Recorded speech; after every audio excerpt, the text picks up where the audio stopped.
വിശപ്പുമായി ജീവിതത്തോടും മല്ലെടുത്ത് തകർന്ന് പൊടിഞ്ഞു വീണ് വീണ്ടും ഉയർത്തെഴുന്നേറ്റ് ചരിത്രത്തിൽ രേഖപ്പെടുത്തപ്പെട്ട അനേകം പാടലിന്റെ ശബ്ദമാണ് ഈ വേടൻ പാടുന്നത്. അതുകൊണ്ടാണ് വേടന്റെ പാട്ടിൽ നാവില്ലാത്ത കോടിക്കണക്കിന് മനുഷ്യർ ഉയർത്തെഴുന്നേറ്റത്. ഈ കാലം കണ്ട ആധുനിക നവോത്ഥാനത്തിന്റെ നായക സ്ഥാനത്തേക്ക് ഈ ചെറുപ്പക്കാരനെ എടുത്തുയർത്താൻ അഭിമാനപ്പെടുന്നു. കാരണം നാവില്ലാത്തവരുടെ ശബ്ദമാണ് ഈ കുട്ടി പറയുന്നത്. അവൻ പറഞ്ഞു, ഞാൻ തെരുവിന്റെ മോനാണ്. അയാളിവിടെ ഉണ്ടായിരുന്നു, വർഷങ്ങളായിട്ടുണ്ടായിരുന്നു.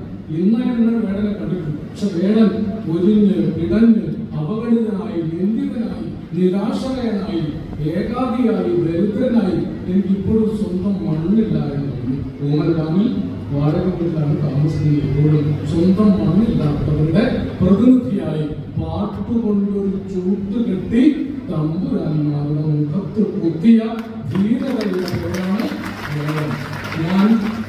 ഞാൻ പ്രാണനല്ല, പറയനല്ല, പുലയനല്ല, നീ ഒരു തമ്പുരാനുമല്ല, ആണെങ്കിൽ ഒരു പുല്ലുമില്ല.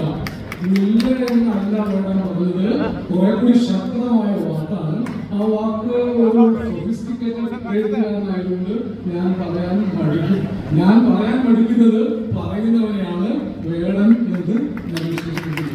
നിങ്ങളെപ്പോലുള്ള വ്യവസ്ഥയോടൊക്കെ സൊഫിസ്റ്റിക്കേറ്റഡായി രാജിയായവർ പറയാൻ മടിക്കുന്നതാണ് വേടൻ പറയുന്നത്. അതുകൊണ്ടാണ് ഇത്രയേറെ ചെറുപ്പക്കാർ. ഞാൻ അമ്പലം പോയി ഏതാനും മാസങ്ങൾക്ക് മുമ്പ് മടപ്പള്ളി മുഖയന്മാർ, കടപ്പുറത്തെ സമൂഹത്തിനൊരു സമൂഹമാണ്, ഉയർന്ന സമൂഹമാണ് മുഖയന്മാർ. അവർക്കൊരു ക്ഷേത്രമുണ്ട് മടപ്പള്ളി കടപ്പുറത്ത്. പക്ഷേ ഷാഫി കരിവാരും ഷാഫിയുടെ മണ്ഡലത്തിലാണ് മുഖയന്മാരുടെ ഒരു ക്ഷേത്രമുണ്ട് മടപ്പള്ളി കടപ്പുറത്ത്. വലിയ കടപ്പുറം. ഇതിനൊരു 20 ഇരട്ടി വലിപ്പമുള്ള കടപ്പുറത്ത് ഞാൻ പ്രസംഗിക്കാൻ ഉദ്ഘാടനത്തിൽ ചെന്നപ്പോൾ 2 ലക്ഷം ആളുകൾ. എന്റെ ജീവിതത്തിൽ ആദ്യമായിട്ടാണ് ഇത്രയേറെ ആളുകൾ ഒന്നിച്ചതാണ്. ഞാൻ പേടിച്ചു പോയി. എന്റെ പ്രസംഗം കേൾക്കാമെന്നല്ല, കഴിഞ്ഞ വേടന്റെ പാട്ട് അത് കേൾക്കാമെന്നല്ല. അപ്പൊ വേടൻ അവിടെ വന്നൊരു വരവുണ്ട്. ആ വരവ് കേട്ടാണ് ഒരു കലാകാരൻ ഇന്നും ഇത്രയേറെ അധികാര ശക്തികൾക്കിടയിലെ തീ പോലെ, അഗ്നിജ്വാല പോലെ, കൊടുങ്കാറ്റ് പോലെ പ്രവേശിക്കുന്നത് ഞാൻ കാണുന്നത്. കലാകാരന്മാരെ കുറിച്ച് എനിക്ക് അഭിമാനമുണ്ടായത് കലയല്ലേ, നെഞ്ചെ കലയല്ലേ എന്ന് വേടൻ പറയും.